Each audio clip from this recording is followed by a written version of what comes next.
Shalom. Sekali lagi shalom. Bapak Ibu Saudara apa kabar?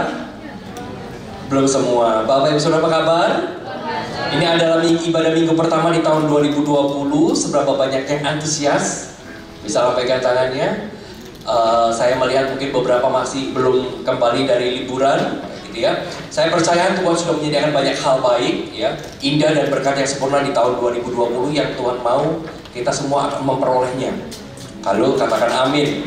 Oleh sebab itu sepanjang hari ini saya dari pagi, ibadah pagi pukul 7, pukul 10 dan ibadah yang terakhir ini saya berbicara tentang wisdom.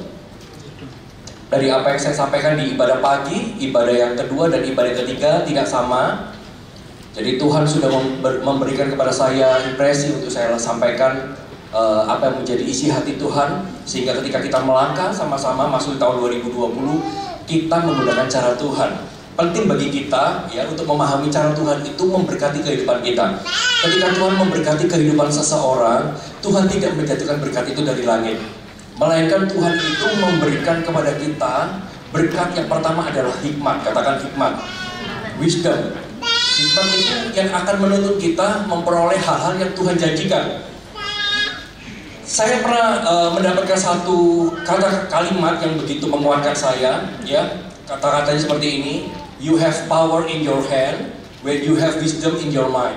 Artinya Anda akan memiliki kekuatan atau kuasa di tangan Anda ketika Anda memiliki kebijaksanaan di dalam pikiran Anda.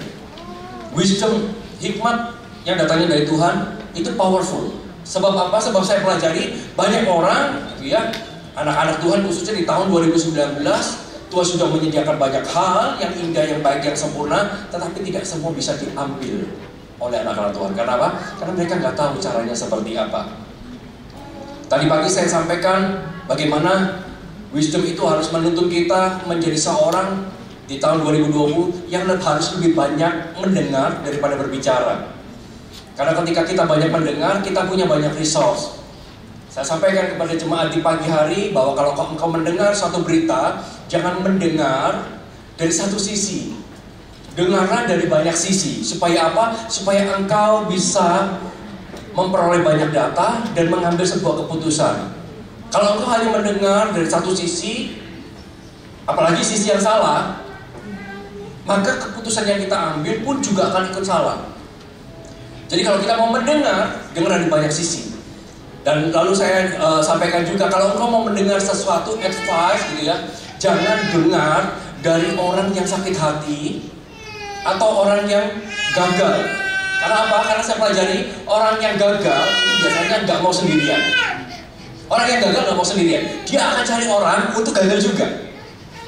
Jadi kalau melihat seorang itu orang yang gagal dan dia memberi masukan kepada hidup kita, jangan didengar. Dengar kepada orang yang berhasil. Dengar kepada orang yang benar hatinya. Kalau orang itu sakit hati dan memberikan advice kepada Anda, firman Tuhan katakan, jagalah hatimu dengan segala kewaspadaan, karena dari sana terpancar kehidupan. Jadi kalau orang hatinya sakit, gitu ya, yang keluar dari hidupnya juga pasti yang sakit. Itu banyak mendengar, sedikit berbicara. Lalu di ibadah yang kedua, saya juga sampaikan bagaimana kita harus di tahun 2020 kita harus berpikir benar. Berpikir benar itu artinya apa? Berpikir benar itu adalah berpikir positif dan berpikir besar. Karena apa? Karena pikiran kita ini ada batasnya. Kalau kita mengisi pikiran kita hanya dengan pikiran-pikiran yang kecil, bicara tentang gosip, maka pikiran besar gak akan pernah ada di dalam pikiran kita. Sedangkan sesuatu yang besar, sesuatu yang indah selalu dihasilkan dari pikiran-pikiran besar. Dan jangan punya juga pikiran negatif. Pikiran kita harus diisi dengan pikiran-pikiran yang positif, karena pikiran yang negatif itu akan membuat kita kehilangan kesempatan untuk menjadi berkat buat orang lain. Katakan amin. Katakan amin. Dan di ibadah yang ketiga ini, saya ini menyampaikan satu kebenaran firman Tuhan yang Tuhan letakkan, gitu ya. Ada 3 pengertian hikmat di dalam Alkitab, yaitu pengertian secara teknis, pengertian secara intelektual, dan pengertian secara rohani. Hikmat itu ada 3. Alkitab mencatat ada 3. Yang pertama hikmat secara teknis di dalam Keluaran pasal ke-31 ayat yang kedua sampai ayat yang ketiga. Coba kita buka dulu. Keluaran pasal ke-31 ayat yang kedua sampai ayat yang ketiga. Ini adalah hikmat secara teknis. Firman Tuhan katakan seperti ini. Lihat, telah aku tunjuk Bezalel bin Uri bin Hur dari suku Yehuda, dan telah aku penuhi dia dengan roh Allah, dengan keahlian dan dengan pengertian dan pengetahuan dalam segala macam pekerjaan. Secara teknis artinya hikmat adalah kemampuan yang dikaruniakan Allah untuk mengerjakan segala sesuatu dengan sempurna. Tuhan mau di tahun 2020 ini hikmat secara teknis juga ada di dalam kehidupan kita, sehingga kita bisa mengerjakan segala sesuatu yang Tuhan tuntun, yang Tuhan berikan di dalam hidup kita dengan sempurna. Lalu katakan amin. Sebagai contoh, talenta, keunggulan, keahlian yang Anda miliki terhadap sesuatu adalah hikmat yang dikaruniakan Allah kepada Anda. Dan dengan mengembangkannya, artinya hikmat bisa dikembangkan. Dengan mengembangkannya, Anda akan terkejut bahwa Anda bisa berhasil di dalam situasi yang sulit. Hikmat secara teknis. Lalu hikmat yang kedua adalah berbicara tentang hikmat intelektual. Hikmat teknis dan hikmat intelektual. Apa sih hikmat intelektual? Hikmat intelektual adalah hikmat yang Tuhan berikan atau kemampuan untuk menyusun rencana yang benar dan cara yang tepat untuk memperoleh hasil yang dikehendaki. Jadi kemampuan yang Tuhan berikan di dalam kehidupan kita untuk menyusun rencana. Makanya di ibadah yang kedua tadi saya ajarkan kepada para jemaat untuk mereka membuat rencana di tahun 2020. Orang yang tidak merencanakan sesuatu di dalam hidupnya, orang itu sudah merencanakan dirinya untuk gagal. Ini adalah sebuah hikmat secara intelektual. Firman Tuhannya ada di dalam Kejadian pasal ke-41 ayat yang ke-39. Kata Fir'aun kepada Yusuf, oleh karena Allah telah memberitahukan semuanya ini kepadamu. Jadi Allah memberitahukan, tidaklah ada orang yang demikian berakal budi dan bijaksana seperti engkau. Yusuf bisa menjadi orang nomor 2 di Mesir bukan ketika Yusuf bisa menafsirkan mimpi Fir'aun. Bukan. Yusuf menjadi orang nomor 2 di Mesir karena Yusuf bisa punya cara mengantisipasi 7 tahun masa kelimpahan yang ditelan habis 7 tahun masa kekeringan. Makanya dia jadi orang nomor 2 di Mesir, wakilnya Fir'aun. Bukan karena dia menafsirkan mimpi, bukan, tapi karena Yusuf punya cara. Caranya dari mana? Tuhan memberitahukan. Firman Tuhan katakan bahwa kata Fir'aun kepada Yusuf, oleh karena Allah telah memberitahukan semuanya ini kepadamu, makanya nggak ada yang bisa selain daripada kamu. Nah, hikmat ini juga akan Tuhan berikan di dalam kehidupan kita di tahun 2020. Sehingga mau tantangan sebesar apapun, masalah sebesar apapun, kita punya caranya untuk menyelesaikannya. Setuju katakan amin. Lalu hikmat yang ketiga berbicara tentang hikmat secara rohani. Hikmat secara rohani adalah pengetahuan yang dikaruniakan Allah untuk mengenal Allah dan menyelami karya Allah di dalam diri kita untuk memecahkan persoalan yang rumit, yang supranatural, dan yang tidak dapat terselami oleh akal manusia. Ini yang rohani. Kemampuan untuk menyelesaikan sesuatu yang supranatural, sesuatu yang gak ada jalannya, gimana itu ya, tiba-tiba kita punya hikmatnya, kita punya caranya. Sesuatu yang supranatural di dalam 1 Korintus 12 ayat yang ke-8, sebab kepada seorang roh memberikan karunia untuk berkata-kata dengan hikmat, dan kepada yang lain roh yang sama memberikan karunia berkata-kata dengan pengetahuan. Ini secara rohani. Makanya saya mengajak setiap jemaat di tahun 2020 untuk lebih tertarik dengan perkara yang rohani. Karena apa? Orang yang tidak tertarik dengan perkara yang rohani, orang itu gak akan pernah mengalami kehidupan yang supranatural. Karena kehidupan yang supranatural hanya ada di dalam yang rohani. Hanya ada di dalam kehidupan yang rohani. Engkau mau mengalami sesuatu yang signifikan, yang supranatural sifatnya, maka mulailah belajar tertarik dengan perkara-perkara rohani. Tuhan mau bawa kita bukan hanya hikmat secara teknis, hikmat secara intelektual, tapi Tuhan juga mau memberikan kepada kita hikmat spiritual, secara spiritual, supaya kita bisa mengalami Baal Perasim atau kita bisa mengalami terobosan secara supranatural. Yang setuju katakan amin. Itu Tuhan memberikan kepada kita hikmat. Dan firman Tuhan juga mengajarkan, Bapak Saudara, Banyak hal di dalam hidup kita yang kita sia-siakan karena kita nggak tahu caranya. Makanya hikmat Tuhan akan menuntun kita masuk di dalam satu level di mana kita bisa mengambil semua janji Tuhan, menyelesaikan semua kehendaknya, dan hidup di dalam kemenangan. Jadi firman Tuhan juga katakan di dalam Injil Matius mengatakan bahwa ada dua figur yang Tuhan gambarkan, yaitu figur pertama adalah orang yang bodoh, dan figur yang kedua adalah orang yang bijaksana. Jadi lawan kata bodoh bukan pintar, tapi lawan kata bodoh adalah bijaksana. Orang yang bodoh, firman Tuhan katakan, membangun hidupnya di atas dasar pasir. Betul ya? Membangun hidupnya di atas dasar pasir. Nah, orang yang bijaksana membangun hidupnya di atas dasar batu karang atau kebenaran. Dan definisi Alkitab mengenai orang bodoh tidak bergantung dengan tingkat pendidikan maupun kecerdasan orang tersebut. Jadi kalau kita dianggap bodoh gitu ya, firman Tuhan katakan bukan karena pendidikan atau bukan karena cara berpikir kita lambat. No. Tapi yang membedakan antara orang bodoh dengan orang yang bijak adalah sikap hatinya. Orang yang bodoh menolak semua didikan, nasihat dan teguran. Tapi orang bijaksana justru menerima teguran, didikan dan nasihat dan melakukannya. Itu orang bijaksana. Dan untuk kita bisa berpindah dari bodoh menjadi bijak, firman Tuhan katakan di dalam Amsal, buanglah kebodohan, engkau akan beroleh pengertian. Artinya kebodohan perlu kita tinggalkan. Kebodohan perlu kita buang. Gak perlu sekolah tinggi untuk kita bisa menjadi seorang yang bijaksana. Begitu juga di dalam kehidupan kita. Untuk membangun kehidupan kita di tahun 2020, apa yang sudah pernah terjadi di tahun 2019 dan itu gagal dalam hidup kita, maka jangan lakukan lagi di tahun 2020. Ketika kita jatuh di lubang yang pertama, kita bisa bangkit. Tapi kalau jatuh di lubang yang sama untuk yang kedua kali, itu namanya bodoh. Kita akan belajar dari tahun 2019 ke tahun 2020, apa yang sudah terjadi dan itu merupakan kegagalan bagi kita. Mari kita buang. Kita mau melakukan sesuatu yang baru. Amin. Kita mau belajar sore hari ini dari seorang tokoh Alkitab yang bernama Salomo, bagaimana ia menjadi orang yang sangat berhasil. 2 Tawarik pasal yang pertama. Kita buka dulu. 2 Tawarik pasal yang pertama ayat yang ke-11 sampai ayat yang ke-12.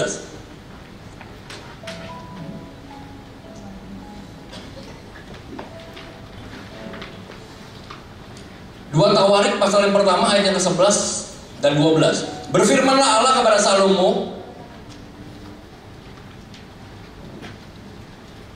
Berfirmanlah Allah kepada Salomo, oleh karena itu yang engkau ingini dan engkau tidak meminta kekayaan, harta benda, kemuliaan atau nyawa pembencimu dan juga tidak meminta umur panjang, tetapi sebaliknya engkau meminta kebijaksanaan dan pengertian untuk dapat menghakimi umatku yang atasnya aku telah merajakan engkau, maka kebijaksanaan dan pengertian itu diberikan kepadamu. Katakan kebijaksanaan dan katakan pengertian. Selain itu, aku memberikan kepada kamu kekayaan, harta benda dan kemuliaan sebagaimana belum pernah ada pada raja-raja sebelum engkau dan tidak akan ada pada raja-raja sesudah engkau. Wah, ini luar biasa. Jadi keberhasilan Salomo ini adalah sebuah keberhasilan yang di raja-raja sebelumnya gak ada dan raja-raja sesudahnya juga gak ada. Ini sebuah keberhasilan yang kalau menurut saya ini keberhasilan yang besar. Keberhasilan yang besar. Ketika Salomo disuruh minta sesuatu sama Tuhan, dia cuma minta hikmat. Dia gak minta kekayaan. Karena dia meminta hikmat, Tuhan kasih kebijaksanaan dan pengertian. Kebijaksanaan dan pengertian inilah yang Tuhan maksud di dalam hikmat yang akan menuntun kita di tahun 2020. Ada kebijaksanaan, kita menjadi orang yang bijaksana, kita tahu mau apa yang mau kita kerjakan, dan sebuah pengertian.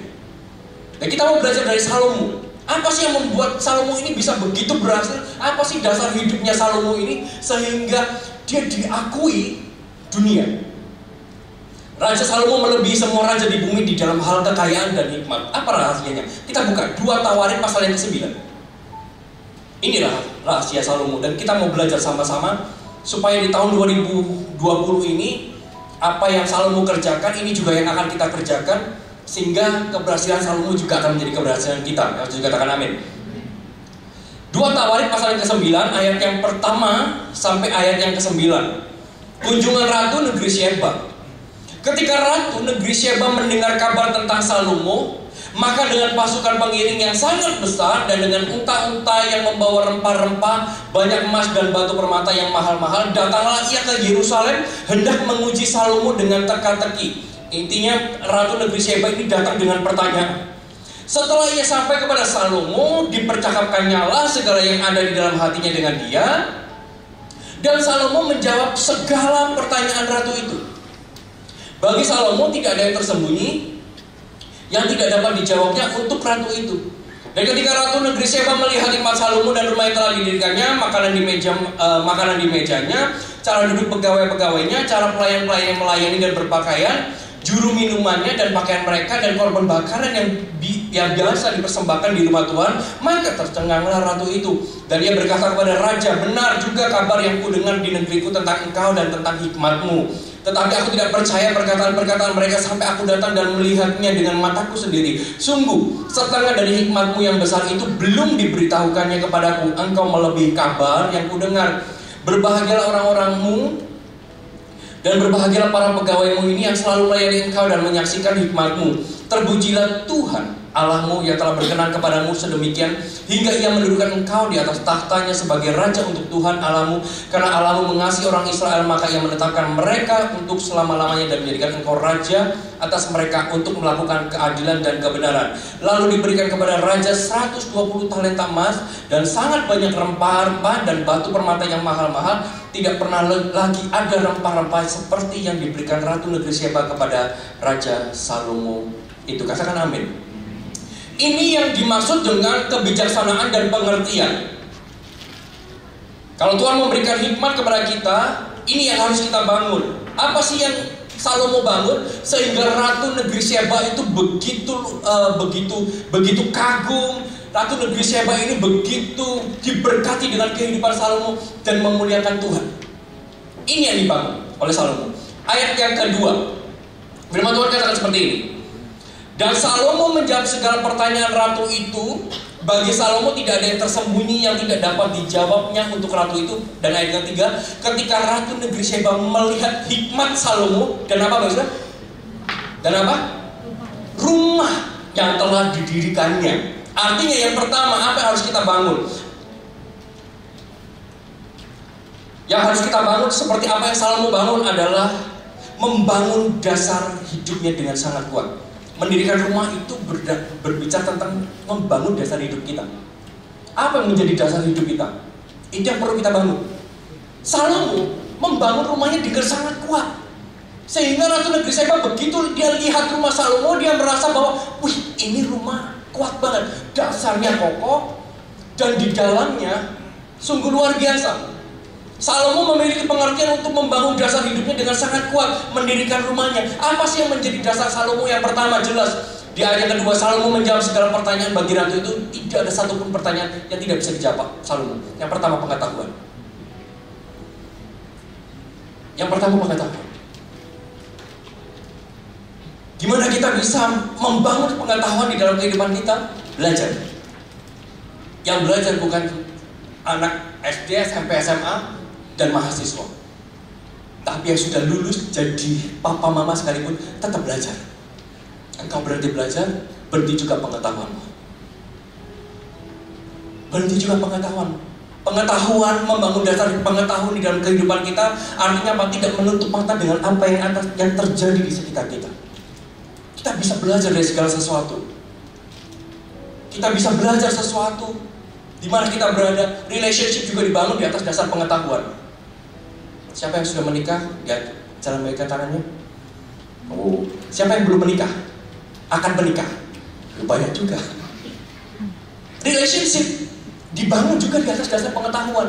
Kita bisa mengetahui sebelum menikah, kita bisa mengetahui karakter pasangan kita seperti apa, bahasa kasihnya seperti apa, supaya ketika menikah nggak salah sasaran. Kita bisa tahu dulu apa sih yang menjadi kesukaan dari pasangan kita, istri kita, apa sih yang menjadi kesukaan dari suami kita, apa yang menjadi kebiasaan. Pengetahuan itu ketika kita tambahkan, maka ketika terjadi persoalan di dalam kehidupan kita, maka kita bisa dengan mudah menyelesaikannya. Kenapa? Pengetahuan. Karena pengetahuan. Mengetahui bahasa kasihnya apa.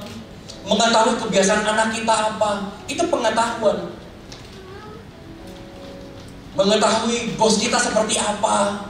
Cara kerjanya seperti apa. Sehingga ketika kita bekerja sesuai dengan apa yang dia minta. Itu pengetahuan. Kita harus terus belajar. Lalu apalagi menjadi dasar hidup Salomo yang ia bangun dengan sangat kuat selain dari pengetahuan. Di ayat yang keempat, yang pertama adalah makanan di mejanya. Makanan di mejanya, ini bicara tentang kesehatan. Ratu Negeri Sheba lihat makanan di meja Salomo. Dia tahu orang ini menjaga kesehatan. Makanan di mejanya. Banyak orang yang mungkin sukses di dalam hal keuangan tapi dia gagal di dalam hal kesehatan. Maka apa yang Anda capai? Sia-sia. Saya menyadari ini, makanya saya membuat sebuah resolusi gitu ya. Kalau Bapak bisa follow Instagram saya, ada sebuah resolusi yang saya post di story saya gitu ya. Bahwa resolusi 2020 selalu dimulai dari pra-resolusi. Karena banyak orang punya, aku mau di tahun 2000 hidup sehat, mau memulai olahraga, gitu ya, mau mulai olahraga, mau mulai lari, mau mulai jogging, mau mulai gym, semuanya mau mulai makanan sehat, jaga makanan, mulai diet. Itu diucapkan di akhir tahun, bulan Desember, ya kan? Nanti tahun 2020, yaitu Januari, itu resolusinya, ya kan? Tapi begitu masuk tahun 2020, masih awal minggu nggak apa-apa. Enggak, saya juga melakukan. Jadi begitu saya punya resolusi di tahun 2020, saya mau hidup sehat, saya mulai saat itu juga. Kenapa harus dimulai dengan pra-resolusi? Supaya kita tahu ketika kita melakukan pra-resolusi, kita tahu tantangan apa yang akan kita hadapi nanti tahun 2020. Tantangannya sama.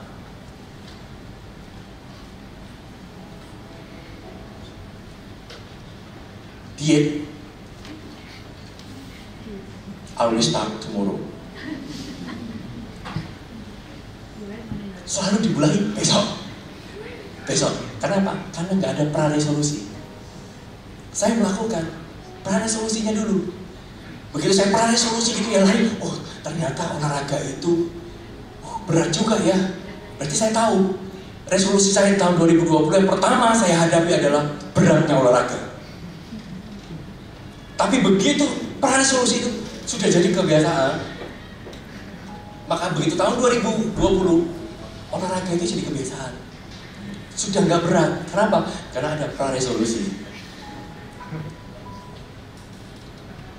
Ratu Negeri Sheba diberkati ketika dia lihat makanan yang ada di meja makan dari Salomo. Ini bicara tentang kesehatan. Saya nggak mau tahun 2020 berkat melimpah di dalam hidup Anda, tapi Bapak Saudara nggak sehat, nggak bisa menikmati. Tapi saya mau ketika berkat Tuhan datang di dalam hidup Anda, kita semua bisa menikmati segala sesuatunya. Memang nggak boleh berlebihan. Pastor saya bilang, nggak mempengaruhi keselamatan, tapi yang mempercepat kita sampai ke surga. Ya jangan juga. Kesehatan. Anda nggak pernah bisa menikmati apa yang sudah Anda capai. Saudara mau bangun pernikahan sebagus apapun, kalau kesehatan nggak jadi bagian dalam pernikahan saudara, nggak bisa. Kesehatan harus menjadi bagian di dalam kehidupan kita, supaya apa yang kita bangun nggak hilang dalam sekejap. Kita berkata, aku sayang sama keluarga, tapi gak jaga makan, gak jaga kesehatan. Anda sedang gak sayang sama keluarga Anda. Kesehatan harus menjadi bagian. Lalu yang berikutnya, setelah makanan di mejanya, cara duduk pegawai-pegawainya, cara pelayan-pelayannya melayani dan berpakaian. Ini bicara tentang apa? Profesionalitas.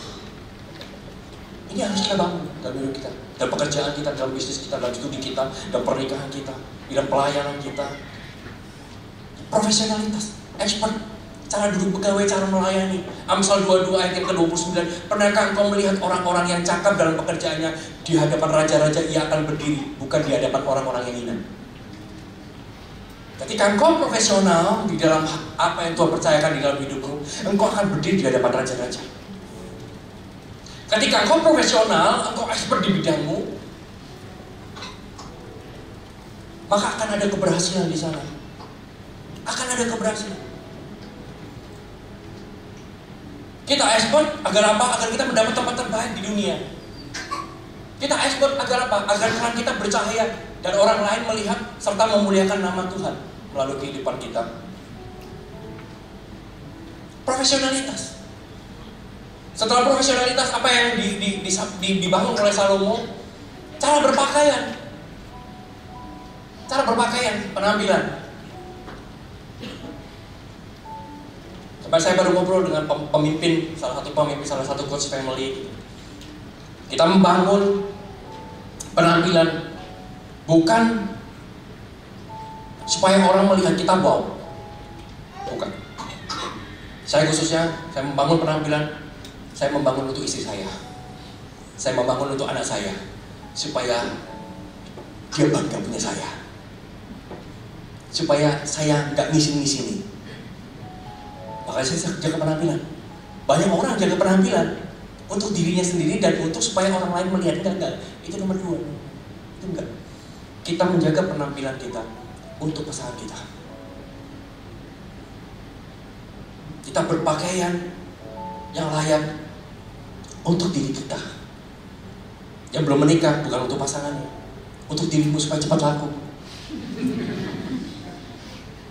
supaya cepat menikah. Perhatikan penampilan. Engkau berdoa minta sesuatu yang baik, tapi yang baik dalam dirimu yang Tuhan sudah berikan gak dijaga. Gak bisa.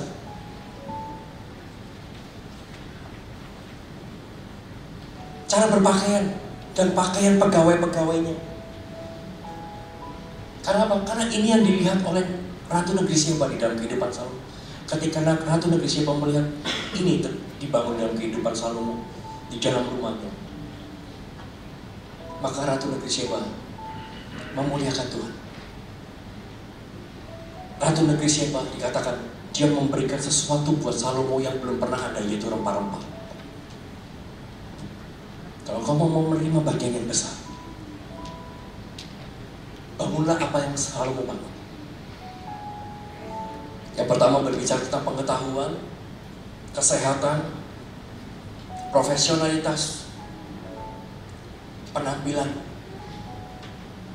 Kenapa kok penampilan? Kalau Bapak Ibu suruh lihat, baca koran, lihat lowongan pekerjaan, bacalah di sana Bapak Ibu. Selalu yang pertama kali berpenampilan menarik. Betul gak? Kenapa kok dicari penampilan menarik? Kenapa kok dicari penampilan biasa-biasa? Nggak ada maksud. Selalu yang kolom lowongan pekerjaan yang pertama selalu yang dicari adalah berpenampilan menarik. Sesudah itu baru berpengalaman, expert, profesional. Dan ketika kita melakukan ini, membangun ini, maka apa yang Tuhan sediakan, berkat janjinya, bisa kita peroleh dengan luar biasa. Setuju, berikan kemuliaan buat Tuhan.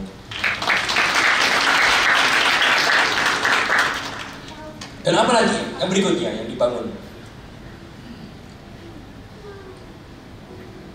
Cara pelayan-pelayan melayani dan berpakaian, juru minumannya dan pakaian mereka. Dan ini perhatikan, korban bakaran yang biasa dipersembahkannya di rumah Tuhan. Ini yang dilihat. Korban bakaran yang biasanya dipersembahkan di dalam rumah Tuhan.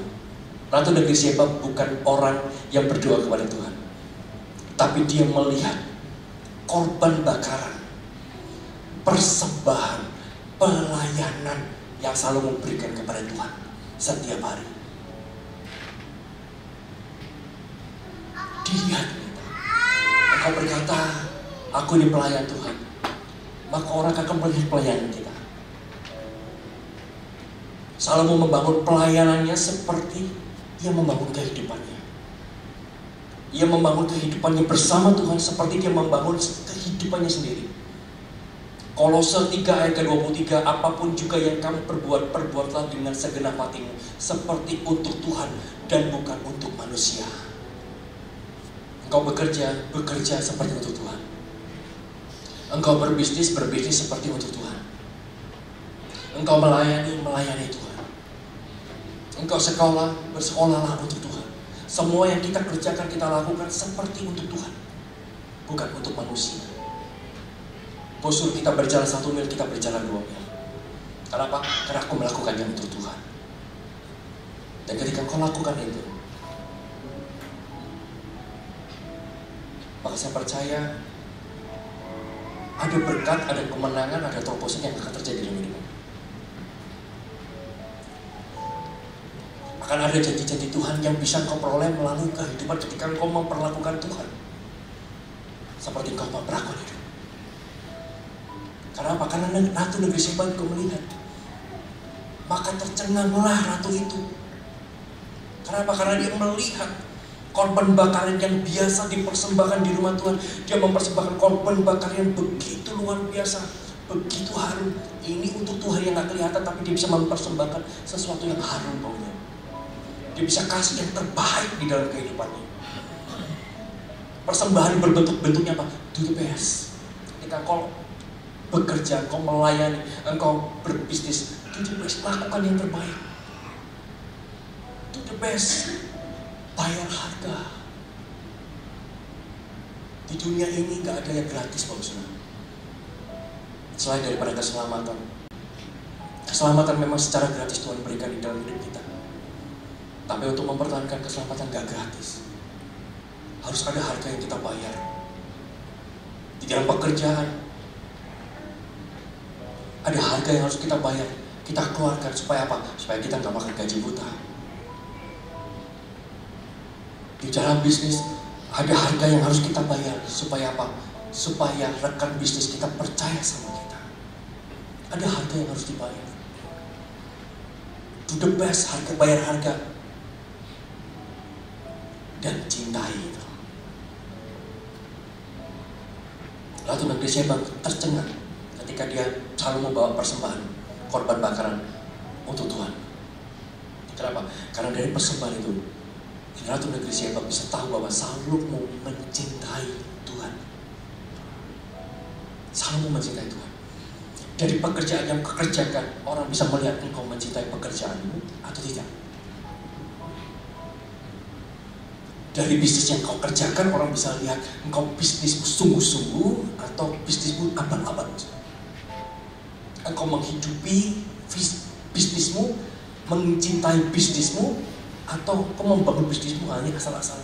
Orang bisa melihat. Engkau mencintai pelayananmu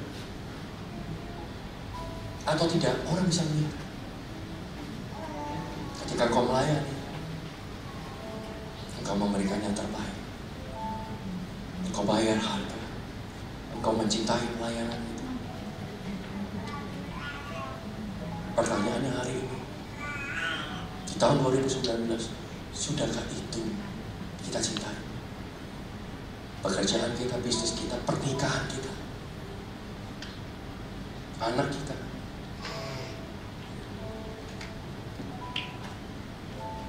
Sudahkah kita memandang bahwa pernikahan kita adalah sesuatu yang penting, yang berharga, yang harus kita bangun?